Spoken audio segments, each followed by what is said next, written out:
Hi, welcome to this week's edition of PHQ, questions from the personality hacker community. My name is Joel Mark Witt. And I'm Antonia Dodge. And Addison, let's get right to our question today. Hello, Joel and Antonia.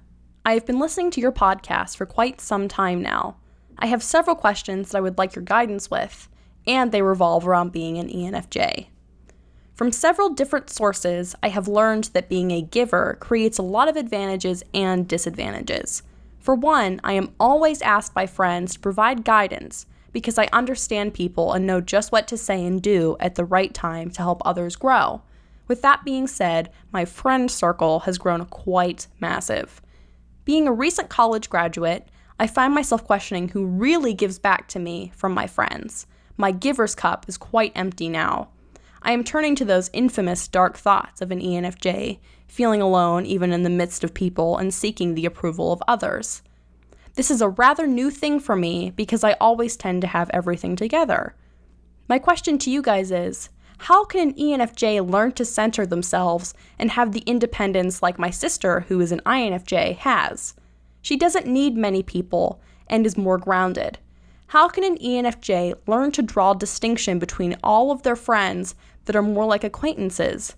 They call me for help, and although they don't deserve it, I feel like I have to help them. They don't reciprocate the same behavior of communication or friendship, which empties my giver's cup even more, and the vicious cycle continues. I hope you can help me and other ENFJs who are in this mental or emotional dilemma. Take care, Flavio. Thanks, Flavio, for the question. Yeah, I appreciate it, especially since we have quite a few ENFJs in our audience that have been requesting information and content around the type. And so this gives us a perfect format to talk a little bit about some of the things that ENFJs have a tendency to deal with. Just as a real quick review, remember ENFJs are leading with a process that we've nicknamed Harmony. And they follow that with a Copilot that we've nicknamed Perspectives. Right. So when we talk about the challenges that an ENFJ will face, which I think a lot of those challenges are actually expressed in Flavio's emailed in question, we're going to naturally talk about the cognitive functions or mental processes that they use. So as Joel mentioned, they lead with that process that we've nicknamed Harmony, but the technical definition of that is extroverted feeling, or the technical name rather is extroverted feeling. And then their auxiliary process, or the Copilot, is Perspectives, which is also called introverted intuition. Now, what's interesting about, and I kind of want to do a little bit of a review of what I think Flavio's question actually is, or like a couple of the things that have come up or came up for me while I was listening to the question. What I think is really important to remember is the backseat passengers for this type, or what are called the inferior cognitive function and the tertiary cognitive function. So if you look at a car model for this type, the driver's Harmony, the Copilot is Perspectives. Sitting behind the Copilot is the 10-year-old, which is the opposite of that Copilot process. And that 10-year-old process would be extroverted sensing, or what we call sensation. And then behind the driver is the 3-year-old, or what is technically called the inferior process. And that is what we've nicknamed accuracy, but is technically called introverted thinking. So if these are all new to you, if cognitive functions are something that's new, I recommend referencing the site. Go look at a couple of the articles that we've written on cognitive functions and the car model and what that looks like. It's really important to remember what the function stack is for this type, because it's going to be very relevant to all of the recommendations we make around the challenges that an ENFJ is going to be facing. So the first thing that really came up for me while I was listening to the question was this idea of, like, how do I set boundaries? Or am I not setting boundaries? What is actually happening here when I have, this whole group of friends, right? My friendship group is extensive, and yet I'm giving to them and it doesn't feel like I'm receiving anything. They're getting their needs met by, coming to me for advice on their issues in life, and yet I never get the same reciprocity. Like, I don't have anybody that I can go to, which I think is a pretty common ENFJ issue. Yeah, I think ENFJs struggle with this a lot. You've got that driver, that process we've nicknamed Harmony, which is about getting other people's needs met. It puts you in flow. You feel good. You feel juiced up. every time you're meeting other people's needs and you're getting their needs met. You're in a service role, you're providing advice. In a social setting, you like to facilitate social environments, make sure people are interacting well. And so this can be something that people end up relying upon. You might even find yourself as an ENFJ being that complaint desk at work, that person that everybody comes to and says, you realize what's going on with so-and-so, and you're the one that's walking them through the process of how to deal with other people, and you're giving them advice or recommendations on how to interact at the workplace. Or maybe your family members are coming to you, and you're like that center point of all the different communication and social dynamics. And sometimes you can feel like you're a sponge that's been wrung dry by people coming to you and asking you about social things, and it could even be like physical facilitation, like, hey, can you help me do this project, or can you help me do this? And you love helping other people. As an ENFJ, it puts you in flow, so often you'll say yes. And sometimes it's difficult for you as an ENFJ to say no, to have a boundary and say, well, I'd love to help you, but I've got my own projects to do, or I've got my own thing going on right here. I need to put a boundary here and say no to this project, because you just have that heart for people. You have that heart to want to help people, and you want to get the needs met of those around you. Yeah. What's important to remember is that harmony isn't just about getting other people's needs met, though. Harmony is really about getting everybody's need met, and you're part of everybody. You are included in that group. So remembering that it's totally appropriate for you to get your need met. You can't help anybody put on their oxygen mask if you have not put your oxygen mask on first. That's what they tell us every time they walk through, every time you're walked through basic plane safety. If the masks fall, you put yours on first before you assist anybody else. And that's a very important thing to remember as a Harmony user, that you've got to put your oxygen mask on first. Otherwise, you won't be in a position to help anybody else. So that's the basic general advice that you need to remember as a Harmony user if you find yourself over-giving. But there's another piece of it that I think should be mentioned, which is slightly less flattering to the type, but I think it's really important to put it into the equation. This might be something you're experiencing.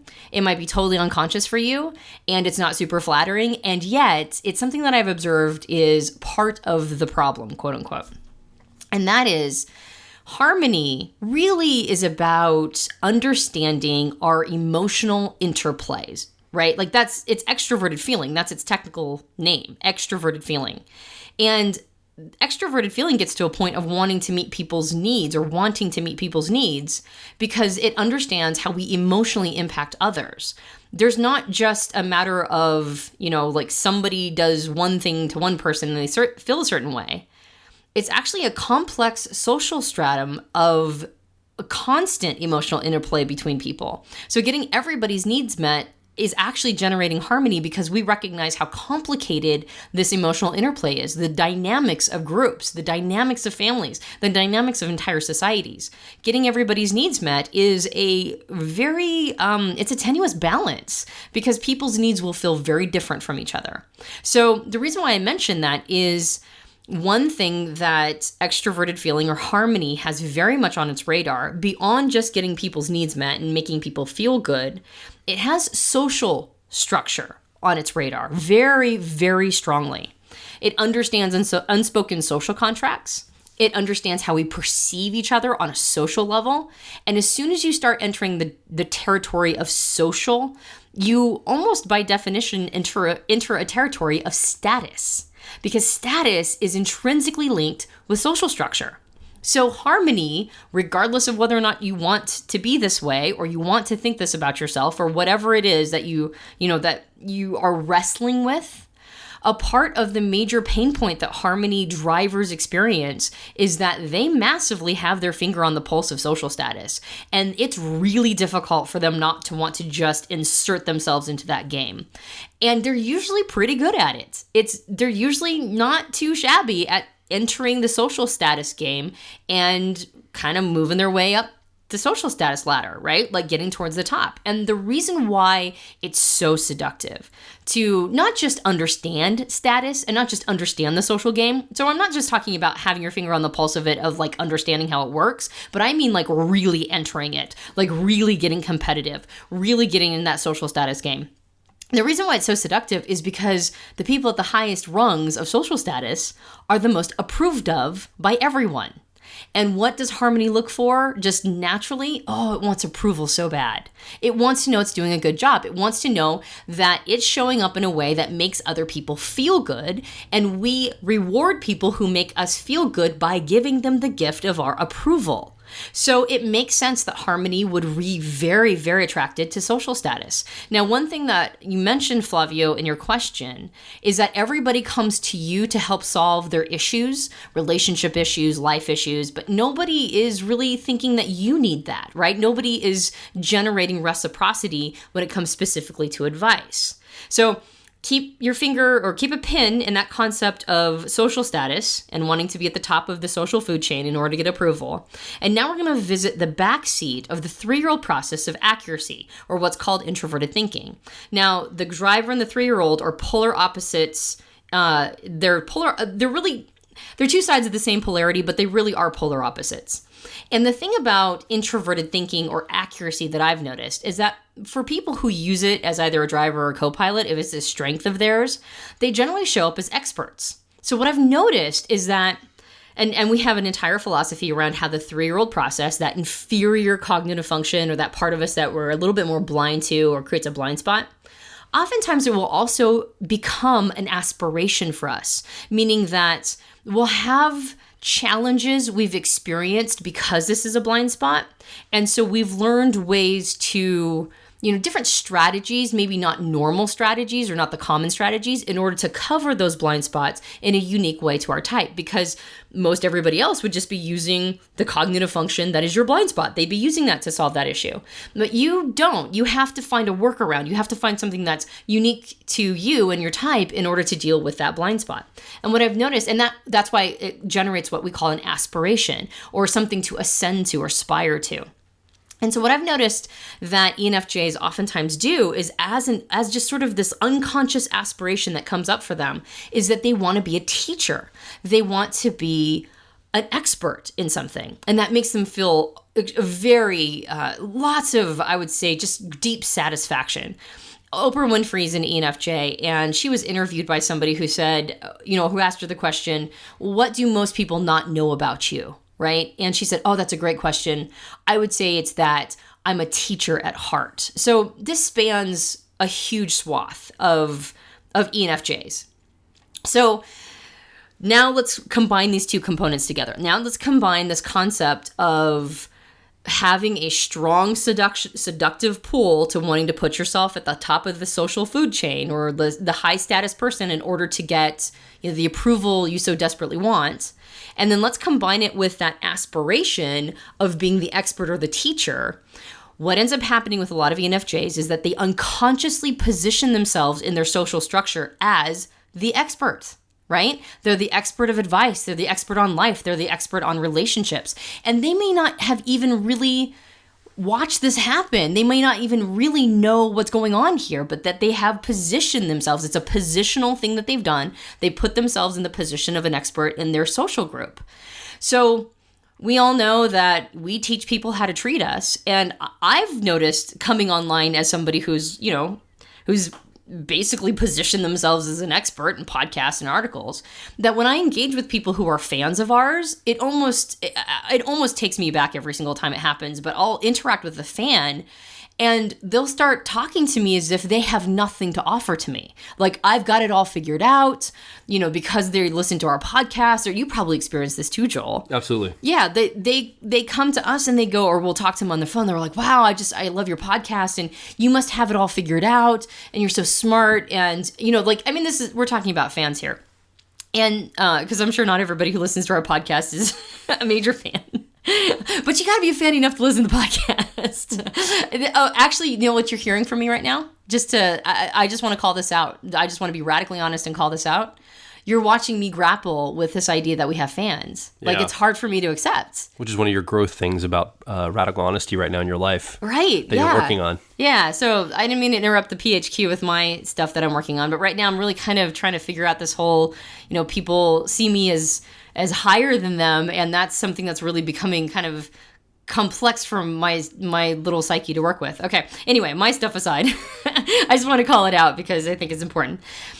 So what I've noticed is that when somebody who thinks that I've got it all together or I'm in a higher social position than they are interacts with me, they come from a position of having nothing to offer, right? Like, what could they possibly help me out with? What could they possibly teach me? Because I'm the person who's teaching them. So when we position ourselves as an expert, whether we've done it unconsciously or consciously, whether we've done it in a group of friends or whether or not we've created a podcast, whatever is the context, if we're interacting with other people who see us as the expert, they will frequently believe they have nothing to offer. So I'm not saying this is what's happening necessarily in your case, Flavio. However, ask yourself if the people who are constantly approaching you to help answer their issues in life might believe that it's not a matter that they shouldn't or don't want to give anything back to you. But do they think that they don't have anything to offer you? Do they believe that you are higher than they are in the social structure? And so therefore, what could they possibly offer you because you've got it all figured out? Yeah, and I think if you're an ENFJ listening or anybody listening, the word expert might throw you off a little bit. If that word is a trip up for you, just think of like yourself as the go-to person, the person that people go to for whatever they need, whatever problem or challenge they have in their life.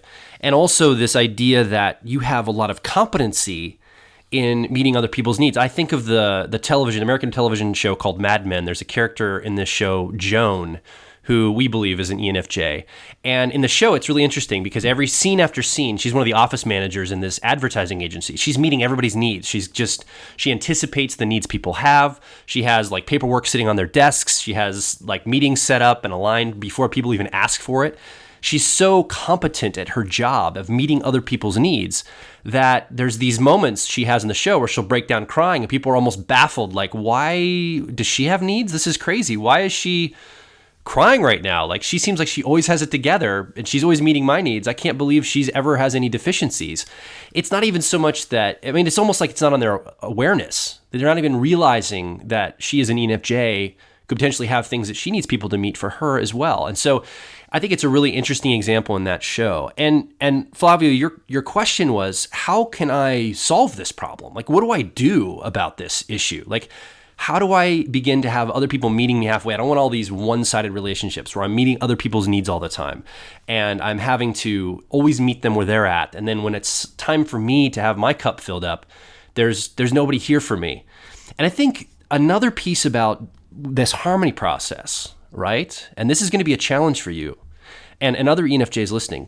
Part of this is socially, you are looking for the lowest common denominator answers for things or the way you show up to the world. Because again, keeping things harmonious, meeting everybody's needs, making sure we're all at peace and harmony with each other as people means that you don't want to rock the boat and you can't rock the boat. You don't want to say anything that might upset someone or set a boundary that might make people feel like they're pushed away or anything of this nature. So you end up, oftentimes, one can end up as an ENFJ, basically going through life with the lowest common denominator answers about things that are not ruffling others. And I want to be clear that I'm not talking about intelligence here. When I say lowest common denominator, I'm not saying that it has anything to do with intelligence. I'm talking specifically in social interactions, social dynamics. In other words, when you're asked about your opinion, you're going to give a very flat, basic answer often that doesn't ruffle feathers. Now, sometimes you're very assertive as an ENFJ, and that's what you want to become more of. You want to get deeper with how you actually feel about things, the boundaries that you set, giving your honest opinion about what you think is the appropriate action or whatever that would be, the truth for you.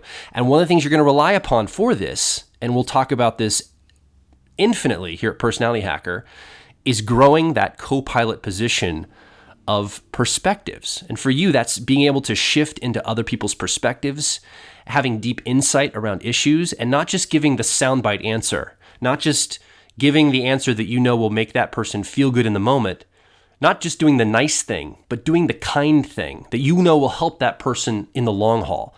That's going to be the secret for you. Getting away from that emotional lowest common denominator thinking. And if you're having struggle, hearing what I'm saying there, again, that has nothing to do with intelligence.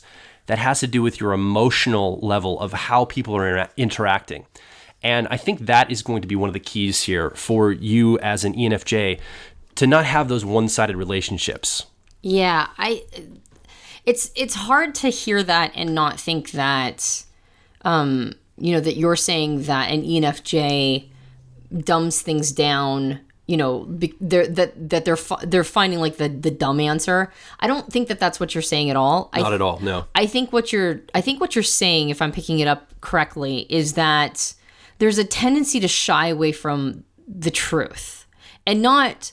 And what's funny about this is that there's a very sort of yin-yang relationship that ENFJs have with the truth. You'll see ENFJs show up in sort of this, I tell it how it is, right? And like they've got that sort of that attitude about, just telling people how it is. And yet, unless they're around people they feel safe doing that with, then they'll still find themselves doing what you're talking about, which is trying to find the answer that is going to make everybody happy, if at all possible. Or, like you said, ruffle the fewest amount of feathers. So when you say lowest common denominator, I think, did you just use the word soundbite as well? Like it's a matter of not just giving the soundbite that will be socially acceptable. It's almost like this sort of Janus relationship with truth. Like, do we say things how it is, how they are? Do we tell it like it is? Do we just get in people's faces? And an ENFJ doesn't feel good about that, but then they don't always want to just be soundbiting. And they don't want to just always be, saying what everybody wants to hear. That doesn't feel good either. So then it feels like there's this massive polarity between the two, and they can have struggle with the balance in between. And your advice is dead on. It's not a matter of being more radically honest. It's a matter of being deeper. It's a matter of going, like just plummeting those depths of what's actually happening.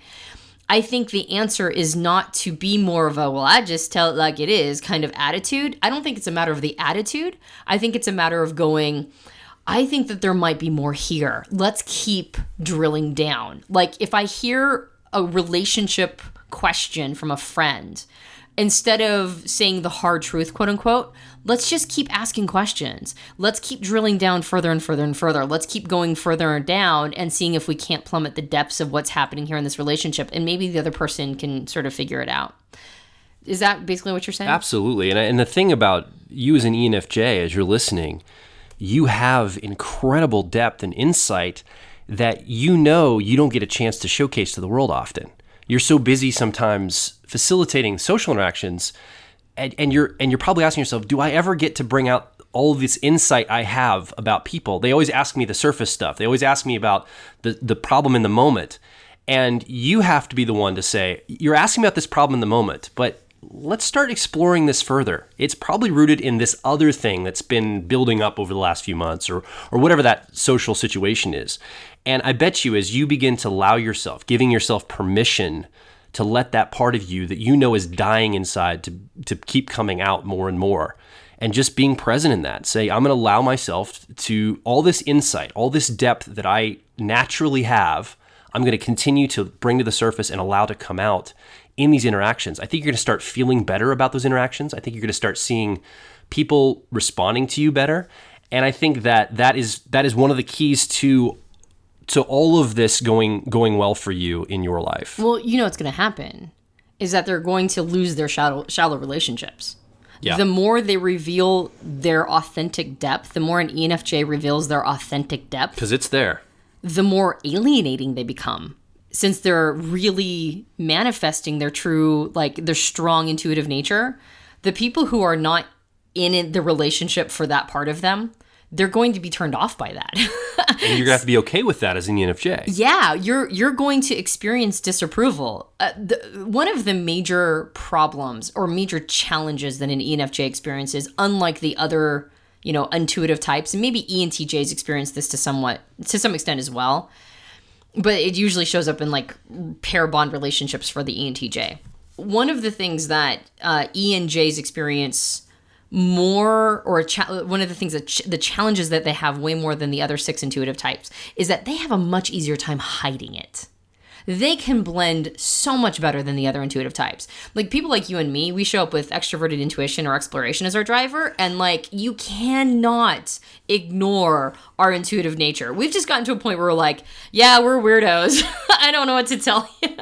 Because I mean, there was just a certain point in high school where I was like, I got to embrace this. It's not going anywhere. Oh, yeah. I'm just going to be the weirdo, and that's just how it is. But an ENJ doesn't have to do that. They're so much better at hiding their intuition since it's their Copilot process and it's introverted intuition. So they have a much easier time blending. They have an advantage in the sense that they can blend better with other people. However, they have that intuitive advantage and they can hide the intuitive advantage. So it's almost like they've got the secret weapon. So that works out well for them in that way, but the way that it doesn't work out so well is that they find themselves always hiding it. They find themselves not being willing to reveal that part of them since they know that they're going to get the responses that, say, people like you and me get all the time, which is that you're a weirdo, right? Like there's something off about you. What's going on? However, that's where the true connection lies. That's where those true intimate relationships live, is when you as an ENFJ, and ENTJs too if you happen to be listening to this, but we're talking mostly about ENFJs, where you as an ENFJ really embrace and like show that part of you to the world, right? Like really allow yourself to integrate that intuitive part and to make it a part of your interactive experience, which means that you are going to challenge other people to go deeper, right? Like those sound bites, those easy clip, little clips that you were talking about, that lowest common denominator answer is going to satisfy the majority of people around you. And it doesn't probably satisfy you at all. It's the thing that other people like. It's the thing that you've been feeding them because you know that increases their approval of you. And also, if you start going, well, let's go a little deeper. Let's really get to the heart of this. Let's really start plummeting in the depths, people are going to not be okay with that. That's not the answer they wanted from you. So the thing you're looking for, the solution to the challenge is like show up with the part of you that is alienating to others. Now, this is a very different piece of advice than I would give to somebody else who is highly, who is so obviously intuitive that they can't hide it. This would be very different advice for them, because we're all trying to sort of balance out these parts of us that are helping, having us show up not in the best way. But written in your question, Flavio, was this insinuation that you've got more friends than you know what to do with. And the question I have is just how intimate can you be with an enormous ocean of friends? Like you can't be all that intimate with all of them. So what you're really looking for is intimacy. What you're really looking for are the people who will give back to you because you've revealed enough of yourself to them where they know that you have needs like they do, where you have a peer relationship, where you're not always the person that's in the teacher or coach or counselor position, right? Like you have a peer relationship, you've developed intimacy, you've revealed this part of you that might not be acceptable to the majority of the population, and they get you, and they're there for you, and they have that intimacy with you. And I think the other thing that comes with really developing that Copilot process of perspectives is not only like sort of separating the wheat from the chaff friendship-wise, but that question you had around identity, right? Like, how do I not lose myself? Your identity is found in that introverted part of you. That Copilot perspectives process of introverted intuition, you live in there, right? That is how you get in touch with who you are internally. All of us have a tendency to want to run to our 10-year-old process because it's in the same attitude as our driver, which means that your 10-year-old process is an extroverted process. It's extroverted sensing or sensation, which is all about being busy and being in your body and getting into action. So you're going to have a tendency to want to meet people's needs and get into action and be busy, busy, busy all the time. ENFJs have a tendency to have monkey mind, right? Like they always want to be interacting. They always want to be doing something. They always want to be like keeping up with everybody and like, having all these like, just like, as far as I'm concerned, insane social schedule. But that's just my personal opinion. But they have this insane social schedule, and where are they? They lose themselves to these schedules. Well, that slow down, be patient, get inside yourself, really go down the depths of who you are internally, really like get into that high quality internal searching space of introverted intuition, that's where you live. So if you want to know who you are and stop losing your identity to others, then you need to slow down. You need to stop being so social. You need to stop looking to everybody else to give you approval and tell you who you are and how much value and worth you have based on your interactions with them. You need to understand that that is found within you by using the perspectives process. Now, this can be done in meditation. It can be done in prayer. It can be done in whatever gets you really, really strongly into that internal space. That's where you want to be. One of my favorite meditative or just, get inside myself tools is binaural beats. Binaural beats are fantastic for that. It's spelled BINAURAL. Binaural beats. You can find binaural beats on YouTube. I think you can find apps, just on basically every smartphone. And you got to use headphones, right? Like you got to basically cancel out everything else, get as sensory deprivation as possible, plug those binaural beats in, and just let your mind go. Let your mind go wherever and wander to wherever it wants to wander. And you will find yourself in that garden. The internal garden is where you are. And so it's really a matter of slowing down, getting deep, finding that part of you, embracing the intuitive nature, and then showing the world your intuitive nature, and being willing to get a little bit of negative feedback, being willing to allow people's response to be like, oh, I didn't know that's who you were, allowing those people who are not cutting the vetting process of showing them your intuitive side, allowing those people to go seek relationships that are more fulfilling for them, and really finding that tribe of people who will accept you and your intuitive, space, really forming that deep, intimate connection, and then not playing the status game of vying for status and who's the person who's always the coach or counselor, but just entering a space of, pure relationship, entering a space where there's reciprocity, where you don't always have to be the top man on the totem pole, where you give sometimes and the other person gives sometimes. And I think in all of those exercises, I think you're going to find what you're looking for. Again, it's a sorting process. It's not a development process. You're not going to take these, 5 million people you've got surface relationships with and begin developing deep relationships with all these people. You're sorting through the people that are going to be your intimates. It doesn't mean you're not going to be acquaintances with these other people, but you're sorting through to find those people that are connect with you at a deep, deep level. So what do you think? Leave a comment under this PHQ, questions from the Personality Hacker community. You can also ask your own question. If you've got a question for us over at personalityhacker.com/questions, you can do a audio question where you can record it over your phone or your computer, and we can actually edit that directly into the PHQ show, or you can type in your question using the form there, and we can go ahead and read those on the air. You know what I didn't do? I didn't say Flavio, which is what I wanted to do the entire podcast. It does sound like a romance character name, doesn't it? It's such a wonderful name. The whole time I was just going Flavio in my mind. I imagine this like... I was picturing butter. Were you... Because didn't he do those commercials for butter, like in the Fabio did. Fabio, I know, but I just what came to my mind. I was picturing this tall, beautiful man with long flowing hair, some sort of, I don't know, prince that had been booted from his homeland and was making his fortune and looking for the love of his life. The whole podcast, all I could think of was Flavio. And my apologies to you, Flavio.